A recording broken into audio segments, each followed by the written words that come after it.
نبی صلی اللہ علیہ وسلم کا طریقہ یہ تھا کہ جب بھی نیا چاند طلوع ہوتا، نیا مہینہ شروع ہوتا، تو آپ دعا کیا کرتے تھے، اللہم اہلہ علینا بالامن والایمان والسلامت والاسلام ربی وربک اللہ۔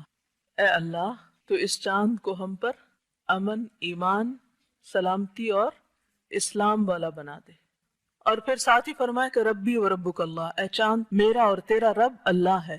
اسلام نے کیا بتایا؟ رب ایک ہے، اللہ ایک ہے، معبود ایک ہے، اور باقی سارے اس کے عابد۔ آپ صلی اللہ علیہ وسلم یہ بھی فرمایا کرتے تھے، ہلال رشد و خیر، رشد یعنی ہدایت اور خیر یعنی بھلائی، یعنی ہدایت اور بھلائی والا چاند ہو یہ۔ تو ہم بھی اس مہینے کے آغاز پر اپنے لیے یہی دعا مانگتے ہیں، اور نئے سال کے آغاز پر بھی یہی دعا مانگتے ہیں کہ یا رب تو ہمیں اس سال میں امن، ایمان، سلامتی، اسلام، رشد، خیر نصیب فرما۔ ہم اپنے لیے بھی یہی مانگتے ہیں اور باقی سب کے لیے بھی۔